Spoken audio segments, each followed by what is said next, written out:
Welcome to Music Mania. I am your host, King Crusoe. You can call me KC, and today, just a week after covering the November album releases that I didn't have time to make a video for earlier in the month, we are now covering December's releases. This is going to be another relatively shorter video, kind of like last week's was. I don't really have that much to say other than I think December was a little bit more consistent of a month for me, all things considered, as far as music releases went, even though there weren't that many of them, but I did spend a good portion of the month actually catching up on a lot of the 2025 releases that I have hitherto been unable to listen to or haven't made time for, so, you know, it's been kind of interesting in that regard. But this is about December's albums. This is going to be the last episode of Music Mania for 2025. It might be next week, it might be the week after that. I'm not 100% sure at this point yet when I'm going to do my album of the year ranking, but here within the next few weeks I will be doing that. Let's cover December's releases so that I can have basically the last of what I'm going to be considering for that list covered. So let's jump over to my desktop and start with my least favorite release of December, and that is A Very Heavy Christmas by Patient 67. This is there's nothing wrong with this EP, just kind of as is, you know, it's a perfectly fine time. I think my biggest disappointment with this little EP as a little Christmas release is that it's only a few songs, you know, it's only 8 tracks, and like most of them are like barely a minute long, you know. The more substantial ones here at the end, Deck the Halls and Little Drummer Boy, are the better ones, largely because they are longer. And then this very last song, A Very Patient Christmas, is literally just a mashup of the first like 4 songs, if I'm not mistaken, which is like kind of weird and doesn't feel right. I don't love that decision personally. It felt like padding, obviously, because it was just a mashup of the first few songs. I don't know why Patient 67 did this, but otherwise the EP was just, you know, okay. It was fine, and that was that. Next up is the one black metal release that I've listened to for the last, honestly, couple of months, Ash Spawn by Enthroned, and this album was okay. You know, I'm not much of an extreme metal person. I'm definitely not too much of a black metal person. What I do like within the genre, I tend to like a lot, but I usually have to listen to it a lot in order for it to really, like, click and jump the gap in between, like, this is, like, okay, I'm interested, into, okay, I finally admit that I love this type of territory. And so I think that Enthroned, at least as far as this album goes, is a release that I probably need to give a little bit more of that time to in order for it to click, because the moments that I did enjoy, I enjoyed quite a bit. You know, there are moments that musically and tonally, with regard to like guitar tone and stuff like that, reminded me of like Temple, an instrumental artist that released a couple albums, you know, 10 years ago basically, and I really like Temple. Those couple of records are within my regular writing rotation, for example. But overall, general soundscape is good. I just need to give it a little bit more time to actually enjoy more than I did this time. Like, it was solid, but I also think it was a little bit long. I don't know if I needed this album to be this long, but I think I felt that way about every black metal album I've ever listened to, maybe. So maybe that's a personal problem. Next up is a simple deluxe edition of an album that I had already checked out earlier this year, Back from Hell by Caliban, and I gotta say, I actually recommend Back from Hell this time around. The first time I listened to it, I was not into it, and the irony is that the things that stood out to me the first time and the things that stood out to me the second time were polar opposites. Like, the first time, apparently I said the breakdowns were fun, but nothing else stood out from the pack. But this time I felt like a lot of the choruses and riffs were really good depending on the song, but like none of the breakdowns really satisfied to make full songs come together. But at the same time, despite that strange dichotomy there, where I talk about it in here in the PS section of this review, basically all of my standout tracks are exactly the same. Overdrive was not in my standout tracks the first time, and Guilt Trip was my favorite instead of Alte Stille, but otherwise the standout tracks are the same. So the songs that stood out were the same as the first time, but the things about the album that I liked this time were the complete opposite. And the first time I didn't really recommend it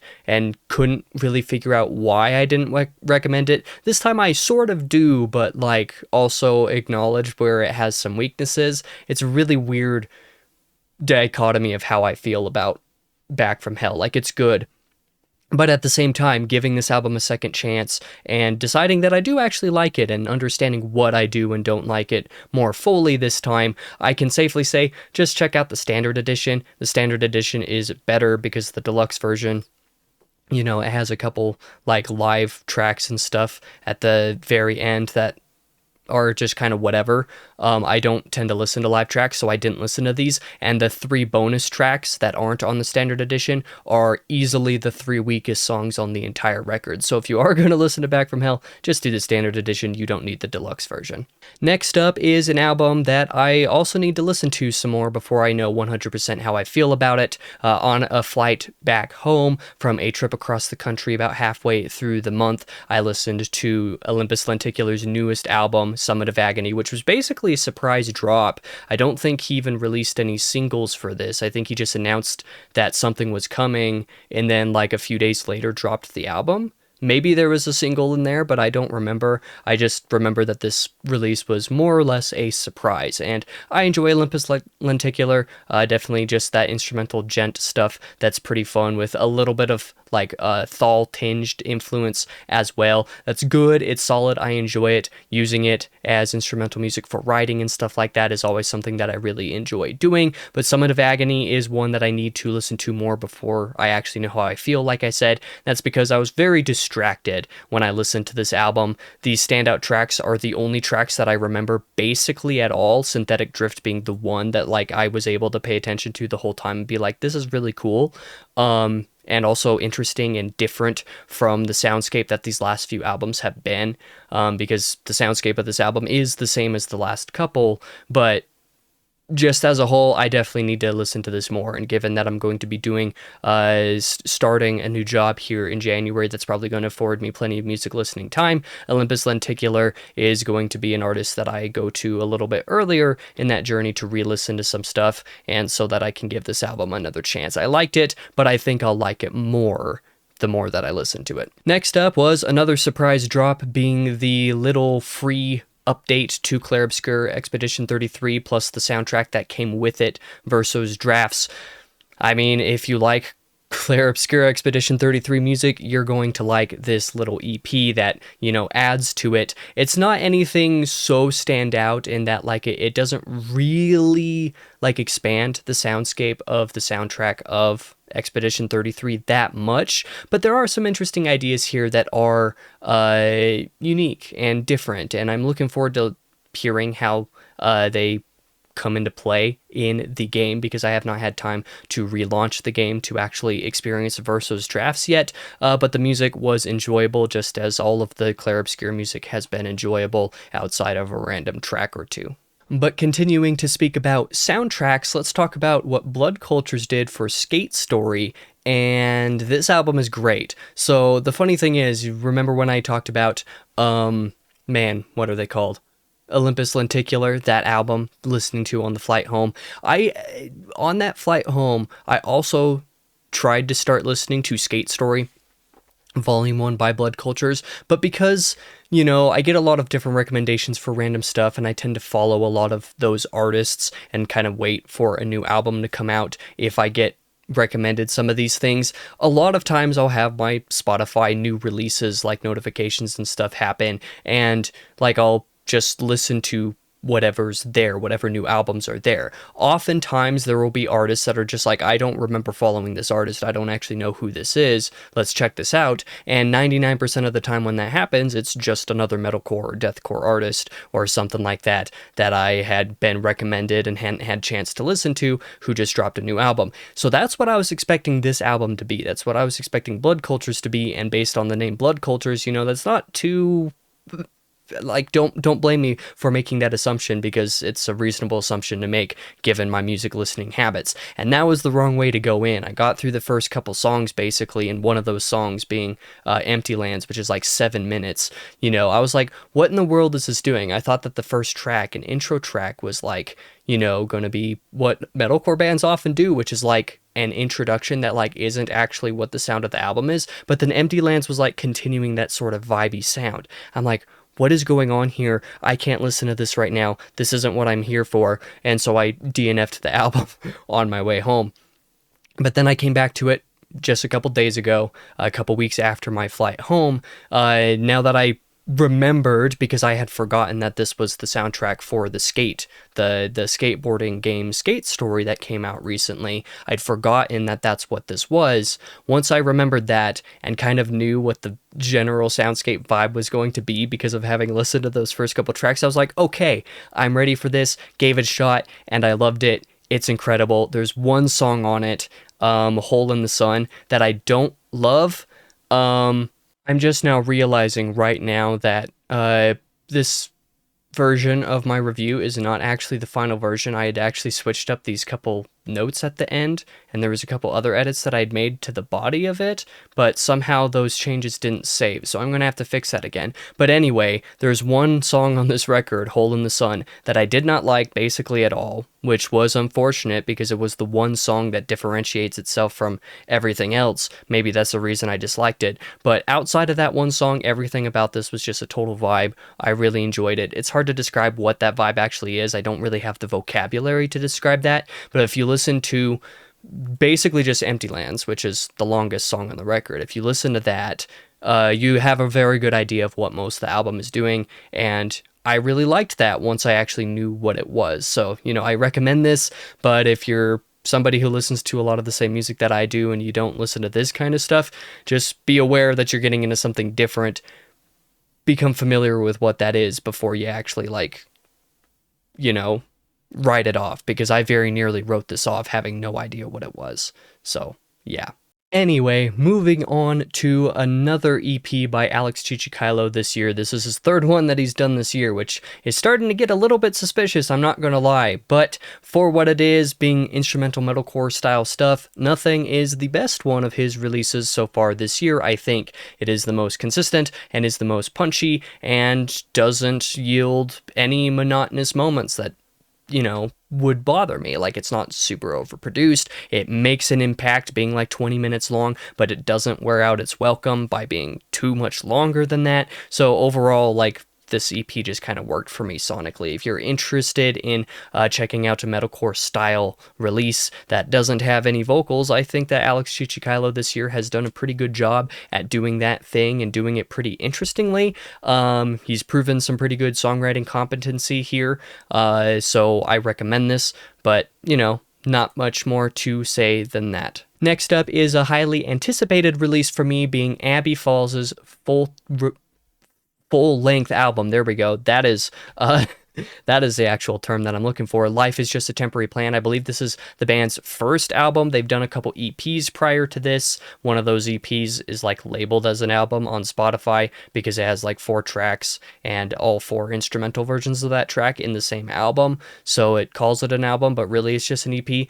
It doesn't really matter. I just want to say that Abby Falls was a huge surprise standout for me back in 2022 when their last EP came out, which was Hell is Other People. EP was incredible, became easily one of my very favorite releases of 2022 and still remains one of my favorite releases of 2022. Just absolutely loved that thing to death. So when singles started coming out and they were very clearly gearing towards an album release, it was like, okay, I'm super into this. So over the past year, I've been looking forward to an album, and I really liked it. It does a great job continuing the soundscape that Hell is Other People sets up, but also diversifying a little bit, expanding it a little bit, and making a couple songs that you wouldn't include in a simple 4 or 5 song EP because there simply isn't the track or the length of time to justify including something like that. A song like, say, Hellbound, which was released as a single, and when I listened to it as a single, I was like, this is not a good single, but I can tell that this is going to go hard on the album. I was right, that song does go hard on the full album, but as a single or on an EP wouldn't have worked. So Abby Falls is expanding what they're doing, but also keeping that same core sound that really made me fall in love with them in 2022. So this album was really great for that.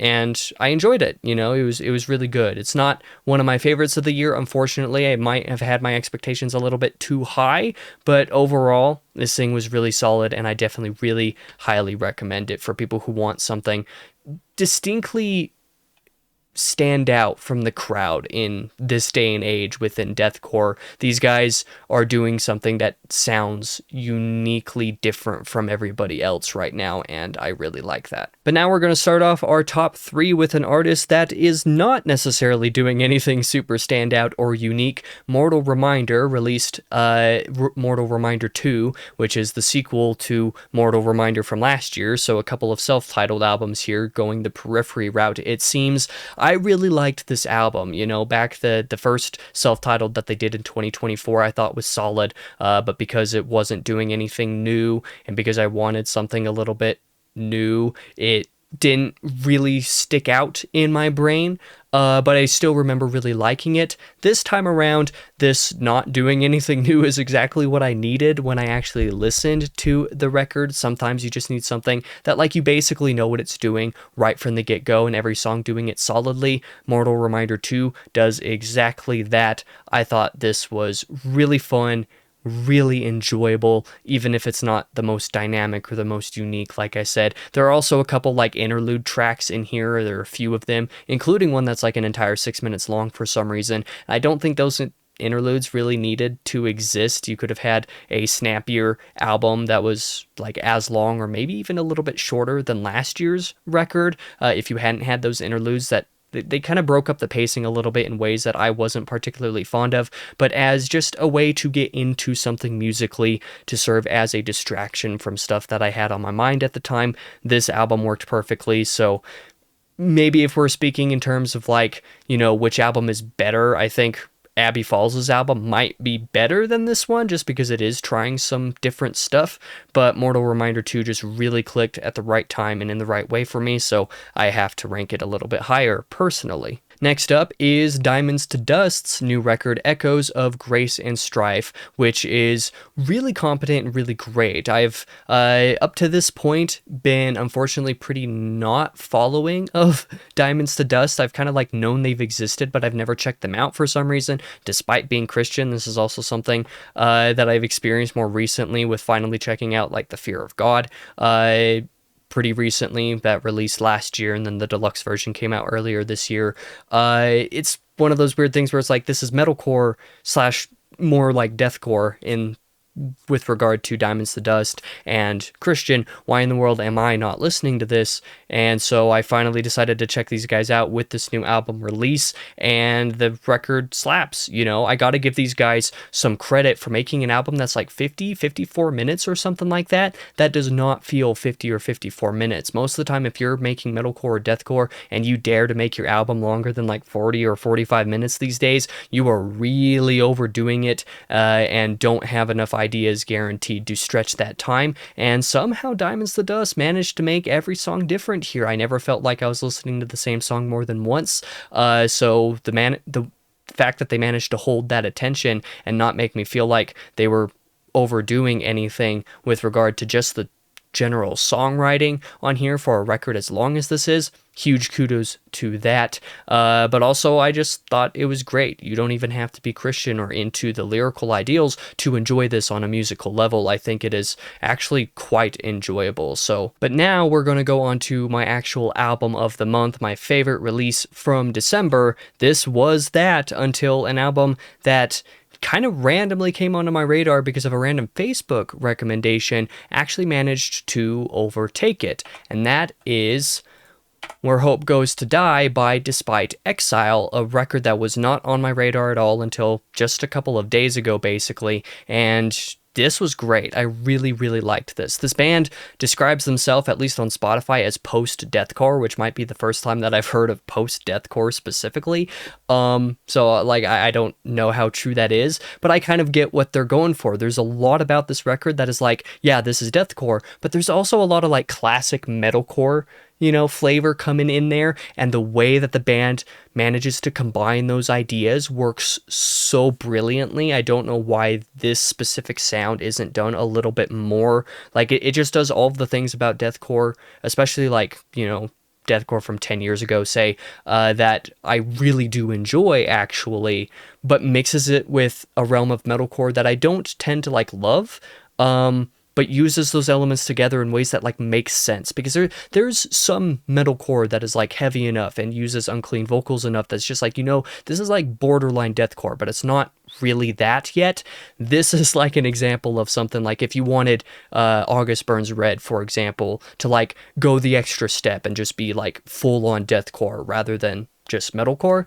Not that these guys sound like August Burns Red at all, because that's not true. It's just the idea of like, if you wanted a metalcore band that was on the heavier side to just take the extra step and be even heavier, that's what these guys are doing, and I really, really, really liked that. Where Hope Goes to Die was incredible. The only thing that I did not like about this album, which knocked a single half star off from a perfect rating for me, is that the production is slightly muddy. I had to have the actual volume of the music just one notch too loud, so like slightly uncomfortably too loud for the lower frequencies and stuff to be as clear as I felt like they needed to be, which is really unfortunate. This isn't a debut album or anything. These guys have released several, so it's probably just something that they do, or it's probably normal for them to some degree, but even so, I really liked this album, and I can definitely forgive that slight, very minor, like, post-production side of things just a little bit, because maybe it's just the mix, maybe it's not the production, maybe it's just the mix, I don't know. I don't know the technicalities of how all that works, but I really liked this, and I highly, highly recommend Where Hope Goes to Die. But that makes up my full December releases, my list for the month. This is what the entire ranking looks like. I need to actually get rid of that note because that's inaccurate now, so let me fix that, save changes. And then I'll go ahead and add my thumbnail in later, but this is what my December looked like. These were the 11 records / EPs that I listened to this month, and it was pretty good. I would say this was a more solid month than November was overall. There were a few that really actually genuinely stood out to me. The fact that I was able to give Skate Story another shot, and that really clicked as something just totally different, gives December a little bit more flair than, you know, I think November had, for example. I just think that December was a good music listening month, even if the last couple months were way slower than the previous few. August, September, and October just had so many albums I listened to, and all of them had so many favorites that ended up on my favorites of the year.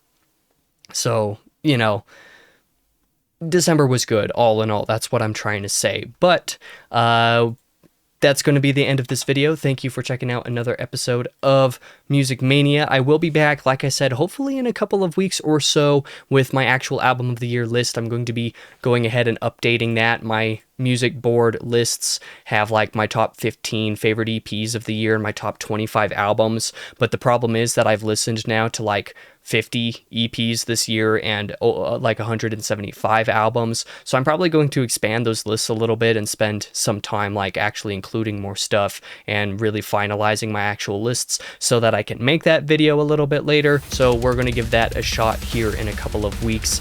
Not entirely sure when that video is going to come out, but it should be before too horribly long. But for now, I've been your host, King Crusoe. You can call me KC. I hope to see you guys in the next video.